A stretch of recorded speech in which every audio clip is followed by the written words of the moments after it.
Hello and welcome to SPMIS Academy. Today we'll analyze important newspaper articles of 21st August 2025.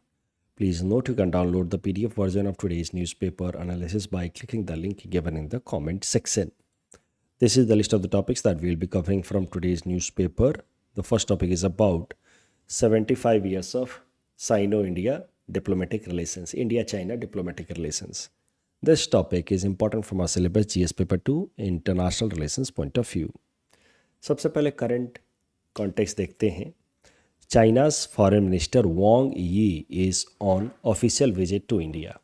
Bharat में आने के बाद उन्होंने पहले हमारे external affairs minister doctor S Jaishankar साहब से मुलाकात की और फिर उन्होंने प्रधानमंत्री नरेंद्र मोदी जी से भी मुलाकात की और कुछ इंपॉर्टेंट फैसले लिए गए भारत और चाइना के बीच में रिलेशंस को इम्प्रूव करने के लिए. बॉर्डर मैनेजमेंट के लिए एक एक्सपर्ट ग्रुप कॉन्स्टिट्यूट किया जाएगा जो किसी भी आने वाले टाइम में टेंशन वाले सिचुएशन को डिफ्यूज करेगा थ्रू नेगोशिएशन. तो कन्फ्लिक्ट को अवॉइड करने के लिए there will be an expert group in border areas. Air connectivity वापस से रिज्यूम की जाएगी भारत और चाइना के बीच में, जो बंद कर दिए गए थे 2020 से ही. There is no direct flight between India and China. They were suspended in 2020 after Galwan valley conflict between India and China.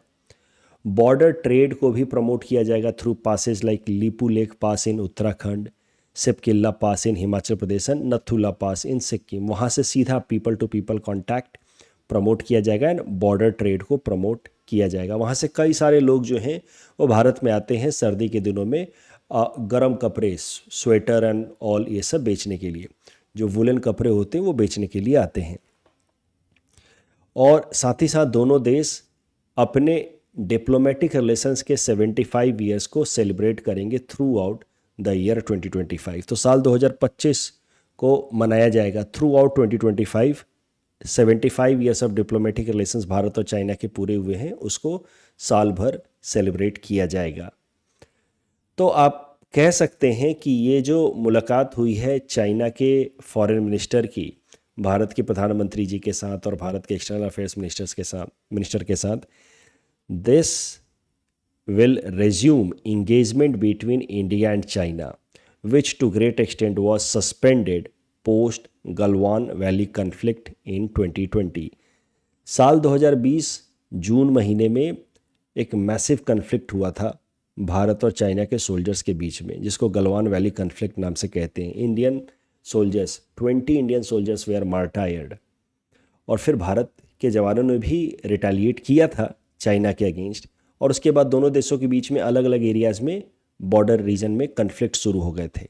तो 2020 के गलवान वैली कन्फ्लिक्ट के बाद से लेकर के अभी तक भारत और चाइना के रिलेशंस काफ़ी हद तक बैक बर्नर पे चले गए थे. मतलब आप कह सकते हैं कि भारत और चाइना के रिलेशंस काफ़ी कमज़ोर हो गए थे. लेकिन now again efforts are being taken to reinvigorate to strengthen ties between India and China. उसके पीछे कारण अमेरिका भी है. एक बड़ा कारण अमेरिका का टैरिफ अब्यूज़ अगेंस्ट इंडिया है. तो देखते हैं, let us see some important events between India and China relations. Watershed events between India and China relations, यानी कि ऐसे इवेंट्स जिन्होंने भारत और चाइना के रिलेशंस को डिफाइन किया है over a period of time. और फिर वो देखते देखते हम लोग करंट कॉन्टेक्स्ट में आएंगे तो एक बार फिर से समझेंगे कि क्यों अब भारत चाइना के साथ अपने रिलेशंस को इम्प्रूव करने की कोशिश कर रहा है आफ्टर 5 ईयर्स. देखिए 1950 में हमारे देश को आज़ादी मिली 1947 में, और चाइना का जो करंट रेजीम है communist party of China, it came to power in China in 1949 under its supreme leader Mao Zedong. और फिर 1950 में दोनों देशों ने आपस में डिप्लोमेटिक रिलेशंस की शुरुआत की. डिप्लोमेटिक रिलेशंस की शुरुआत करने का मतलब होता है कि एक दूसरे के देश में हम अपने एम्बेसडर्स को भेजते हैं, एम्बेसी खोलते हैं, और इसके साथ कहा जा सकता है beginning of formal diplomatic relations. तो भारत और चाइना के बीच में 1950 में, यानी कि अभी से 75 ईयर्स पहले फॉर्मल डिप्लोमेटिक रिलेशंस की शुरुआत हुई. फिर रिलेशंस को और डीपेन करने के लिए, स्ट्रेंथन करने के लिए 1954 में दोनों देशों ने आपस में एक अग्रीमेंट साइन किया जिसका नाम था Panchsheel agreement. Panchsheel because it included 5 principles of peaceful coexistence, जैसे कि mutual respect, mutual non interference, mutual benefit to each other, mutual non aggression and peaceful coexistence. Basically 5 मोटे मोटे प्रिंसिपल्स जो दोनों देशों ने एक दूसरे के लिए कमिट किया, कलेक्टिवली इसको कहा जाता है पंचशील। और इसका कोर आइडिया ये था कि दोनों एक दूसरे के टेरिटोरियल इंटीग्रिटी एंड सोवरेनिटी को रिस्पेक्ट करेंगे और इसके साथ साथ आपस में कोऑपरेट करने की कोशिश करेंगे in such a manner that it is beneficial for both side. ये था आइडिया पंचशील का। पंचशील भारत की फॉरेन पॉलिसी में एक इम्पॉर्टेंट पिलर बना apart from non alignment movement during Nehruvian time. और पंचशील के पॉलिसी को हमने बाकी अपने नेबरिंग कंट्रीज़ के साथ भी रिलेशंस को इस्टेब्लिश करने में इस्तेमाल किया। But Panchsheel first time officially came as an agreement with China only in 1954। तो 1954 में तो बहुत बढ़िया रिलेशन हो गया, स्लोगन भी दिया गया हिंदी चीनी भाई भाई, सब बढ़िया चल रहा था। लेकिन 1957, 58 ऑनवर्ड्स रिलेशंस ख़राब होने लगे।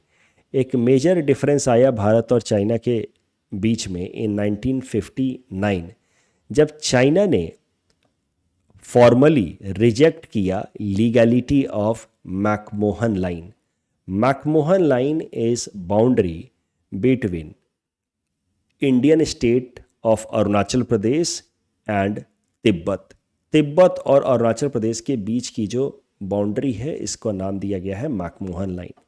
ये मैकमोहन लाइन फाइनलाइज किया गया था 1914 में, 1914 में मैकमोहन लाइन वाज डिसाइडेड या agreed at Shimla convention. McMahon line agree किया गया था आफ्टर अग्रीमेंट या negotiation between British representative mister McMahon and Tibet representatives. तो तिब्बत के रिप्रेजेंटेटिव्स थे और ब्रिटिश रिप्रेजेंटेटिव्स ने आपस में मिलकर के शिमला कन्वेंशन में मैकमोहन लाइन को एक बाउंड्री की तरह अग्री कर लिया बिटवीन अरुणाचल प्रदेश, जो उस टाइम में ब्रिटिश इंडिया का हिस्सा था, एंड तिब्बत। अब चाइना ने 1959 में क्या कहा? 1959 में चाइना ने सबसे पहले तिब्बत के ऊपर कैप्चर किया। चाइना ने तिब्बत के ऊपर अटैक किया, तिब्बत को कैप्चर किया और चाइना ने कहा कि तिब्बत हमेशा से ही चाइना का हिस्सा हुआ करता था।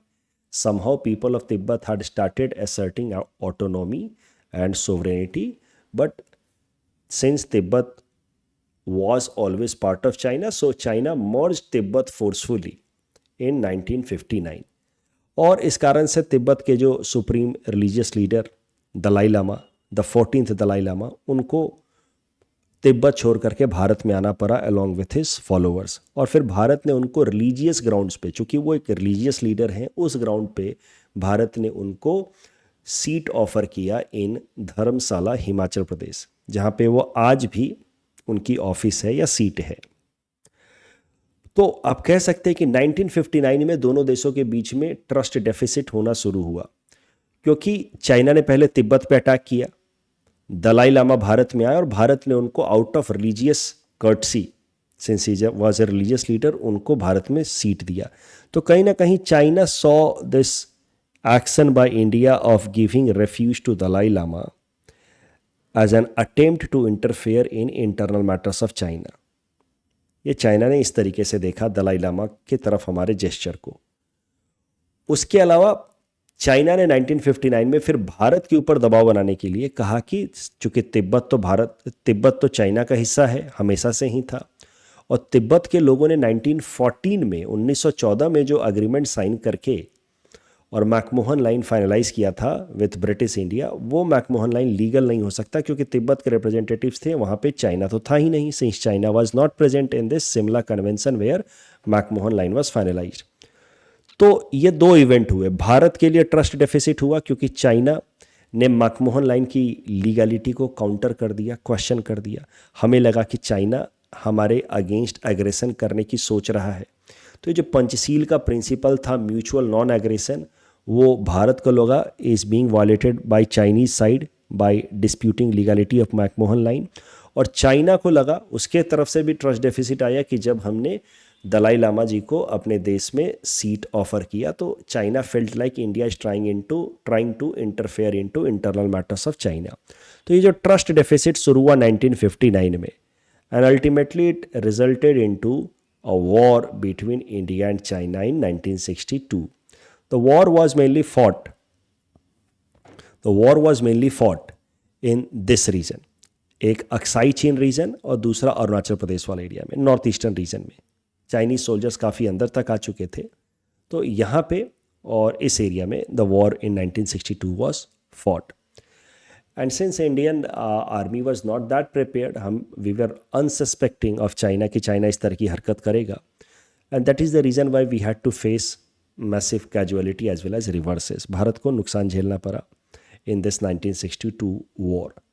और तब से 1962 वॉर के बाद से भारत और चाइना के बीच में हॉस्टिलिटी डेवलप हो गई. ट्रस्ट डेफिसिट तो 1959 से ही चल रहा था, 1962 के बाद से एक हॉस्टिलिटी डेवलप हो गई. हम एक दूसरे को दुश्मन की तरह देखने लगे, और यही वक्त था जब चाइना और पाकिस्तान की प्रॉक्सिमिटी स्ट्रेंथन होनी शुरू हुई, क्योंकि पाकिस्तान जब से बना है तब से तो वो भारत को अपने दुश्मन की तरह ही देखता है. और 1962 वॉर के बाद से China also started to consider India as its enemy, और दुश्मन का दुश्मन दोस्त होता है, ये रूल के हिसाब से चाइना और पाकिस्तान एक दूसरे के साथ अलाइन होने लगे. And till they are considered as all weather friends because they have one common enemy, India.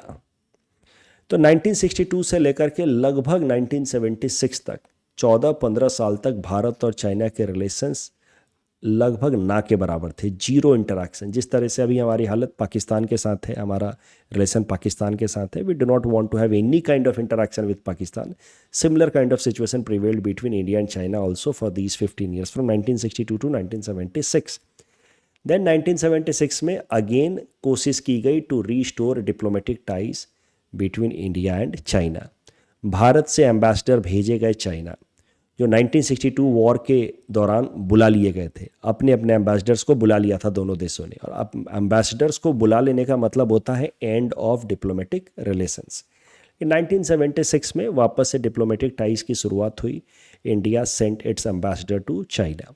76 में शुरुआत हुई और 79 में फिर एक मेजर स्टेप लिया गया भारत की तरफ से, जब उस टाइम की जनता पार्टी की सरकार के अंतर्गत अटल बिहारी वाजपेयी जी फॉरेन मिनिस्टर थे, and he visited China with the intention of promoting trade between India and China.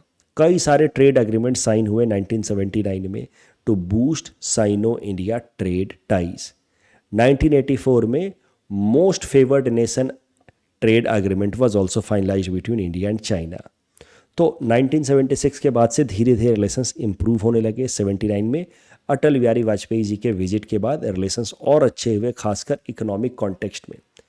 और 1993 में एक major border cooperation related agreement sign हुआ, जिस एग्रीमेंट का नाम था peace and tranquillity agreement along LAC, line of actual control. जो 1993 वाला एग्रीमेंट है, पीस एंड ट्रैंक्विलिटी एग्रीमेंट, यहाँ पे पहली बार शब्द LAC, line of actual control, officially recognize किया गया. अदरवाइज इसके पहले भी ये शब्द इस्तेमाल किया जाता रहा था in different diplomatic context, but officially between India and China the term LAC आज demarcation between Indian territory and China's controlled territory, उसके बीच का जो डिमार्केशन, उसके लिए ऑफिशियल शब्द LAC पहली बार इस्तेमाल हुआ ऑफिशियली इन 1993. LAC के बारे में थोड़ा समझते हैं और फिर यहाँ आएंगे. देखिए, भारत और चाइना के बीच में, देखिए ये तो हमारे हिसाब से इंटरनेशनल बाउंड्री है. जैसे जम्मू कश्मीर वाले हिस्सा में बात कर ली जाए तो हमारे हिसाब से ये इंटरनेशनल बाउंड्री है. ये पूरा हिस्सा अक्साई चीन वाला भारत का हिस्सा होना चाहिए, भारत की टेरिटरी है, ये भारत का स्टैंड है. इसीलिए भारत का नक्शा जब भी हम बनाते हैं ऐसा बनाते हैं. लेकिन अभी के टाइम पे चाइनीज सोल्जर्स जो हैं यहाँ पे उन्होंने ऑक्यूपाई कर रखा है, चाइना का कंट्रोल है इस एरिया पे. तो इसको कहा जा सकता है चाइना ऑक्यूपाइड कश्मीर. जैसे इसको हम लोग कहते हैं पाकिस्तान ऑक्यूपाइड कश्मीर, इसको कह सकते हैं चाइना ऑक्यूपाइड कश्मीर. तो करेंट ग्राउंड सिचुएशन अगर देखा जाए तो भारत द्वारा administered territory and China occupied Kashmir के बीच में जो बाउंड्री है वो ये वाली बाउंड्री है. और इसको अभी के लिए 1993 से माना गया कि this is line of actual control for the time being. LAC between India and China या LOC between India and Pakistan in Jammu Kashmir region, इसका मतलब ही है कि this is the demarcation for the time being, temporary demarcation of administration between the two countries for the time being.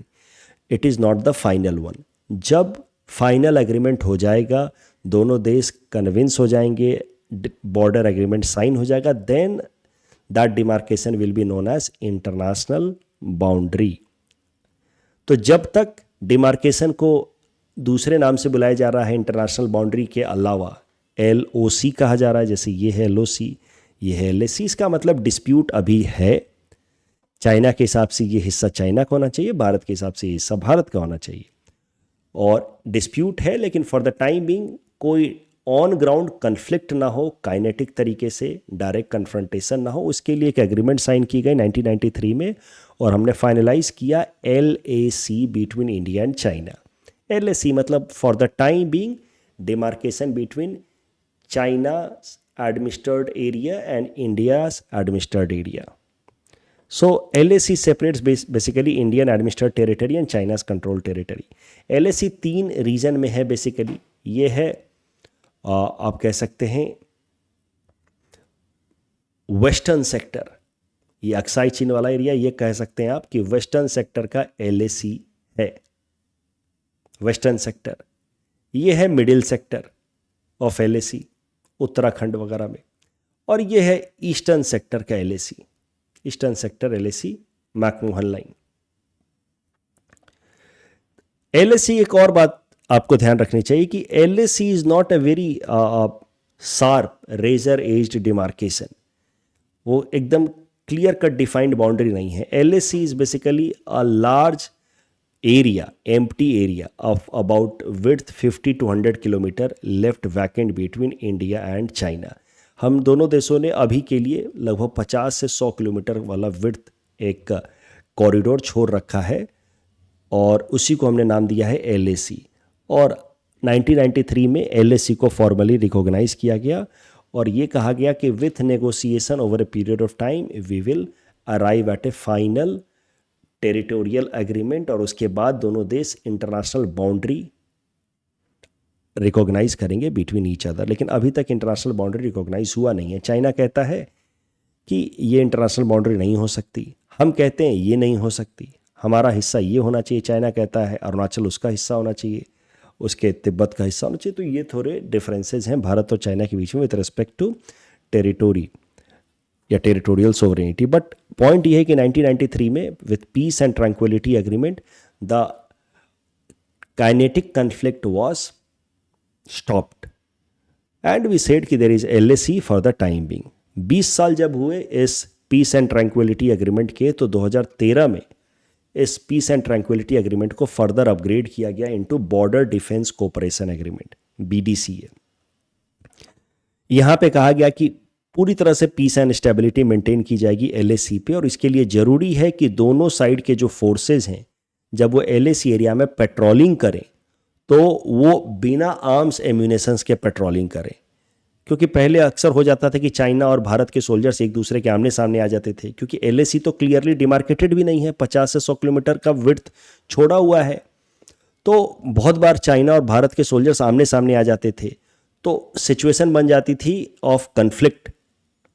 तो इस तरह के सिचुएशन को अवॉइड करने के लिए 2013 में border defence cooperation agreement sign हुआ, जहां पे तय किया गया कि जब Indian and Chinese soldiers will do patrolling in this LAC area, they will not be carrying arms and ammunitions, ताकि कोई डायरेक्ट कन्फ्रंटेशन ना हो जिसमें कोई कैजुअलिटी हो जाए। तो सब कुछ ठीक ही चल रहा था।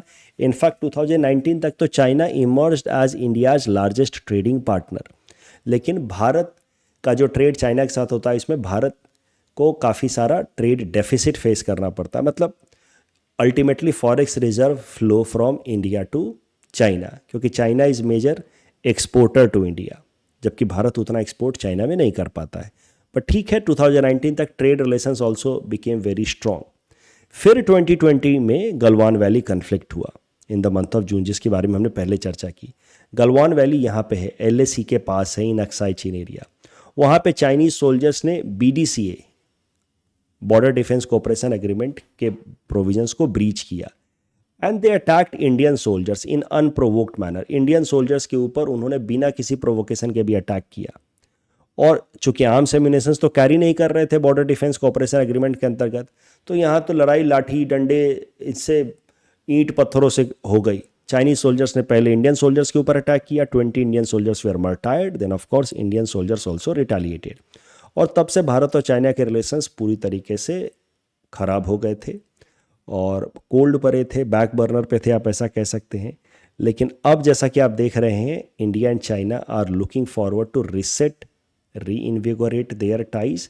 इसके पीछे एक बड़ा फैक्टर है America and tariff use by America, tariff abuse rather by America on India. और चाइना के ऊपर तो टैरिफ अब्यूज करता ही रह रहा है America for about last 2-3 years। तो tariff war between China and US was already going on and now US has imposed a lot of tariffs over India as well and that is why India is looking alternatives। और उसी कोशिश में फिर भारत ने रसिया के साथ भी थोड़ी सी प्रॉक्सिमिटी स्ट्रेंथन की। आपको पता है कि प्रधानमंत्री जी ने रशियन प्रेसिडेंट व्लादिमीर पुतिन से बात की और अब चाइना के साथ भी थोड़ा सा हम लोग हॉबनॉबिंग कर रहे हैं। LAC के ऊपर सिंपल सा APSC ने प्रीलिम्स में प्रश्न पूछा था। You can attempt this question as practice question and you can submit the answer in the comment section. Mains में आपसे ऐसा प्रश्न पूछा जा सकता है, 75 years of India China relation is marked by both cooperation and contention. तो 75 सालों में लड़ाई भी हुई है, कुछ कोऑपरेशन भी हुआ है, उसके बारे में थोड़ा बताइए। तो स्टेटमेंट दिया है बेसिकली, तो आपको बताना होगा कि कहाँ कहाँ पे कन्फ्लिक्ट हुआ, कहाँ पे कोऑपरेशन था। फिर रिसेंट डेवलपमेंट्स क्या क्या हुए हैं। तो रिसेंट डेवलपमेंट आप देखो, पहले तो बता देना 1950 में डिप्लोमेटिक टाइज हुए, स्टैब्लिश हुए, फिर तब से टाइज जो हैं वो ऑसिलेट कर रहे हैं, कभी अच्छे कभी ख़राब, कभी कोऑपरेशन कभी कंटेंशन।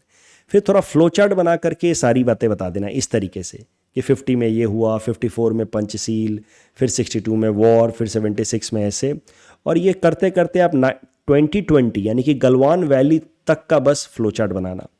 उसके बाद बताना कि गलवान वैली कन्फ्लिक्ट हुआ और उसके बाद से भारत और चाइना के रिलेशंस पूरी तरह से खराब हो गए।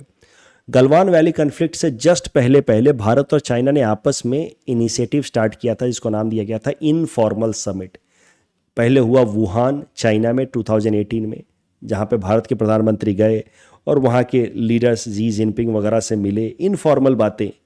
फिर ममल्लापुरम भारत में बुलाया गया जी जिनपिंग को, तो बढ़िया सब चल रहा था, इनफॉर्मल समिट्स हो रहे थे, ट्रेड टाइज भी अच्छे हो रहे थे।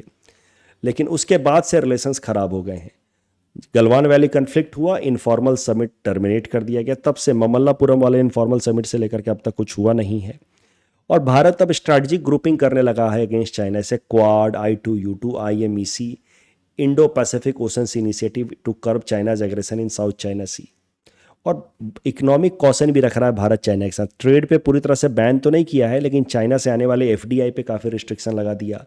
200 से ज़्यादा चाइनीज़ ऐप्स को बैन कर दिया हमने, उसमें टिकटॉक वगैरह बैन किया हमने। आत्मनिर्भर भारत अभियान इनिशिएटिव के अंतर्गत मेनली लक्ष्य है कि चाइना के से आने वाले इंपोर्ट के ऊपर हमारी डिपेंडेंसी को रिड्यूस की जाए। तो ये सब चीज़ें आपको ध्यान में रखनी है और इस तरीके से आप आंसर बना सकते हैं कि करंट टाइम में तो ये सारी चीज़ें चल रही हैं। बट अब बिल्कुल रिसेंट बात ये है कि चाइना और भारत वापस से थोड़ी सी प्रॉक्सिमिटी डेवलप कर रहे हैं बिकॉज ऑफ US फैक्टर।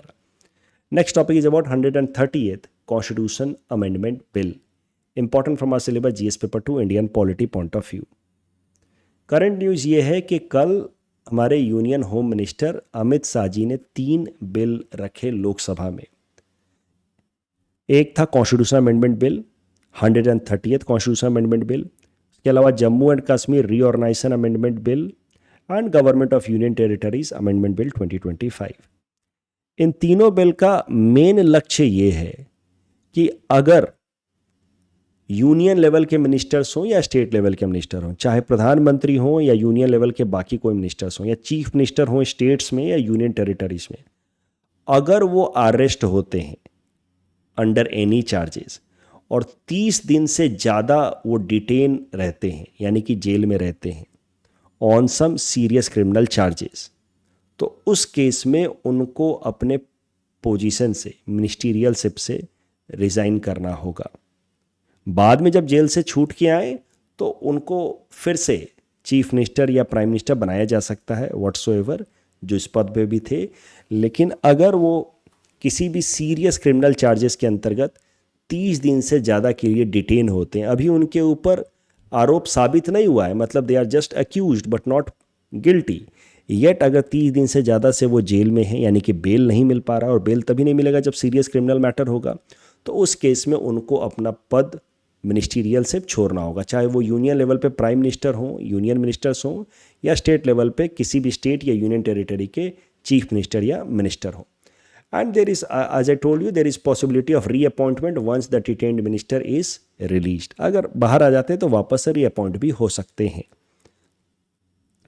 अब ये संविधान को अमेंड करके article 75, 164, 239 AA of the constitution को अमेंड किया गया है, किया जाएगा with help of this bill. अभी तो बिल सिर्फ रखा गया है और इसकी मदद से ये 3 आर्टिकल बदले जाएंगे, जिससे यूनियन काउंसिल ऑफ मिनिस्टर्स के रिलेटेड प्रोविजन बदला जाएगा जो आर्टिकल 75 में है, council of ministers in the state से रिलेटेड प्रोविजन बदला जाएगा जो आर्टिकल 164 में है, and ministers in union territories से रिलेटेड प्रोविजन बदला जाएगा जिसके बारे में जिक्र है आर्टिकल 239 AA में। So as I told you, this bill applies to prime minister, chief minister, minister of state, ministers at union level as well as state। और ग्राउंड ऑफ रिमूवल मैंने बताया, arrest and detention for 30 consecutive days for an punishable offence. और basically एक और बात यहाँ पे देखिए पहले पेज से, 30 दिन से ज़्यादा से अगर वो अरेस्ट होते हैं under some serious criminal charge, और सीरियस क्रिमिनल चार्ज का मतलब ऐसा कोई क्रिमिनल चार्ज जिसमें सजा 5 साल या उससे ज़्यादा की है, तो सीरियस क्राइम होता है जिसमें 5 साल या उससे ज़्यादा की सज़ा हो सकती है अगर प्रूवन गिल्टी हुआ तो अगर सीरियस क्रिमिनल चार्जेस हैं, अभी प्रूवन नहीं भी हुआ है लेकिन 30 दिन से जेल में है, तो फिर आपको अपना पद छोड़ना होगा। आपके ऊपर कोई भी एलिगेशन लगता है, मान लीजिए आप चीफ मिनिस्टर हैं और आपके ऊपर कोई सीरियस एलिगेशन लगता है, सीरियस क्रिमिनल केस लगता है, यानी कि सीरियस क्रिमिनल केस मतलब उस केस में अगर सज़ा हुई तो आपको 5 साल से ज़्यादा की सज़ा हो सकती है, उसी को कहा जाता है सीरियस केस, और आप 30 दिन से लगातार जेल में हैं, मतलब आपको अभी तक बेल नहीं मिला है, then you will be removed.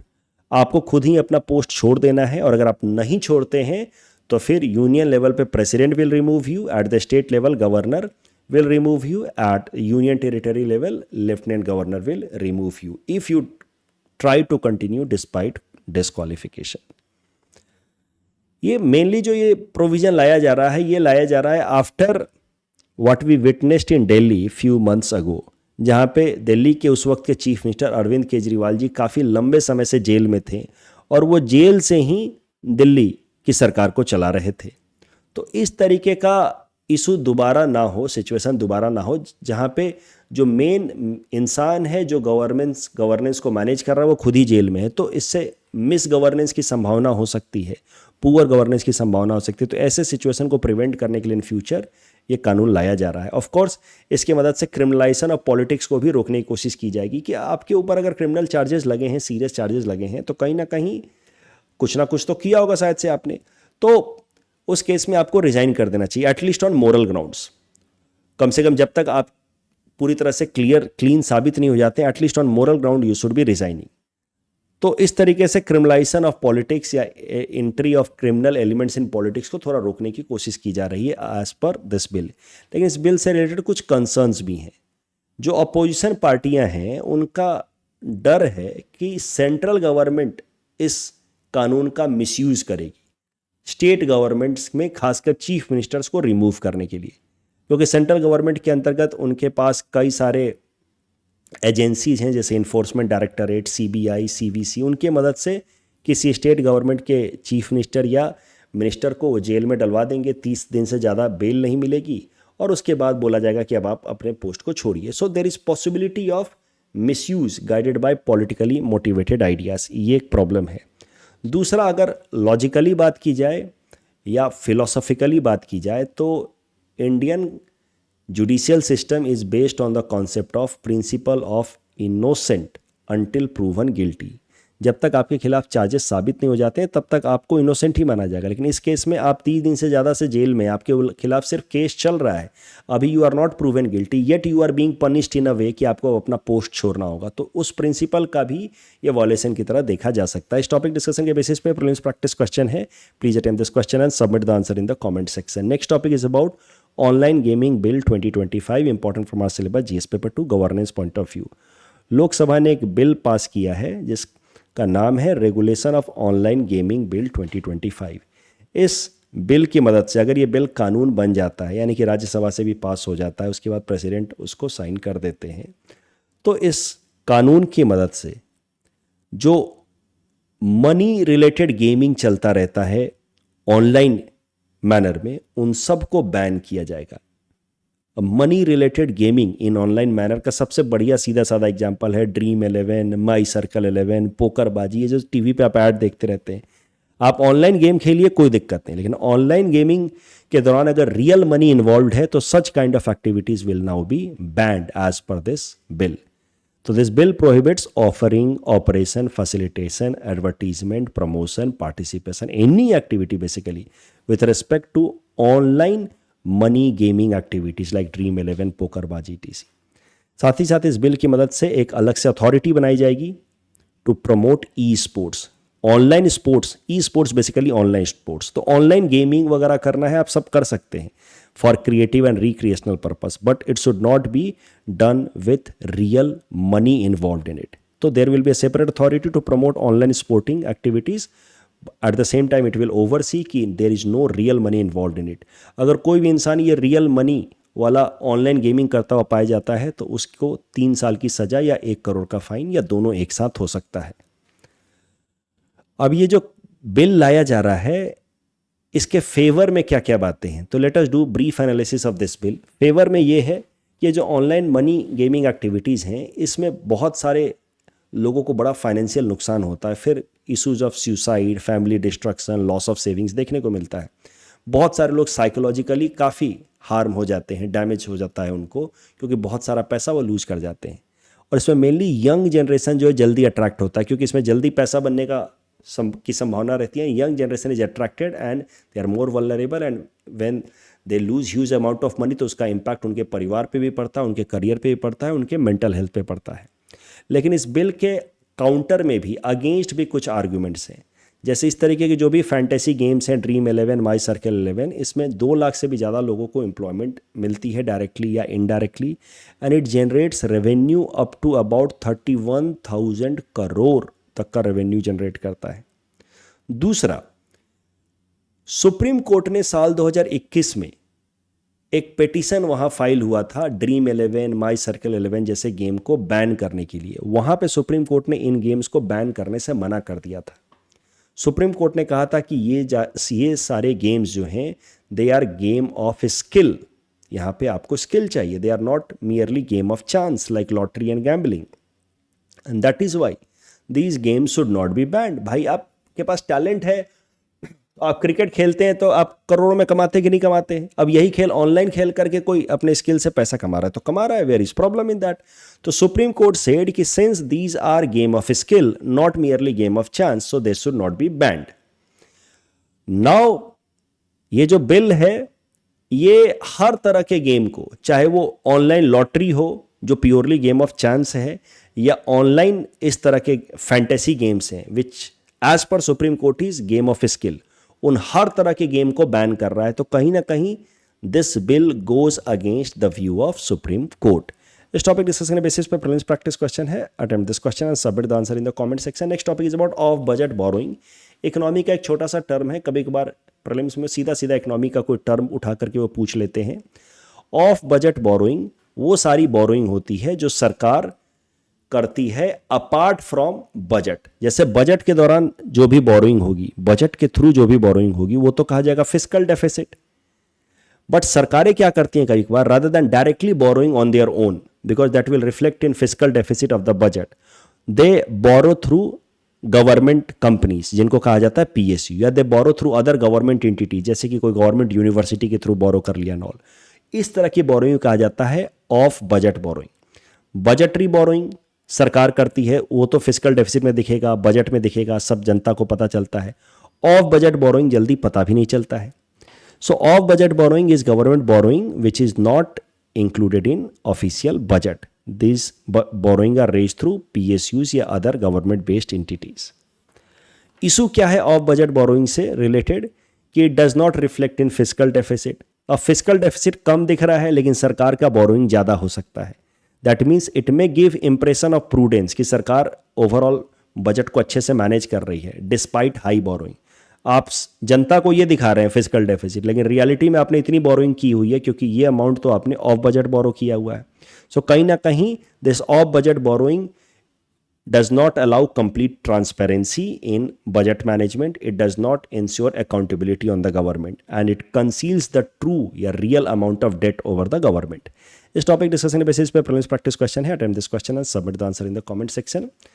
नाविक से रिलेटेड दोनों statement, I am so sorry, ये सेकंड स्टेटमेंट रॉन्ग होगा नाविक से रिलेटेड, क्योंकि नाविक RPS है ना कि GPS है, तो it does not cover entire globe. तो correct answer will be A only. FRBM से रिलेटेड दूसरा स्टेटमेंट तो गलत है, यहाँ पे रिवर्स किया हुआ है। भारत सरकार के ऊपर 49%, स्टेट के ऊपर 21% है। तीसरा सही है। अगर स्टेट गवर्नमेंट ने पहले से भारत सरकार से उधार लिया है तो और ज़्यादा उधार लेने से पहले उनको भारत सरकार से परमिशन लेना होता है। तो third statement is correct. Brain computer interface में again second statement is wrong. Not all kind of brain computer interface require surgical implantation. यहाँ पे दोनों स्टेटमेंट सही थे। That's all from our side for today. Thanks for watching.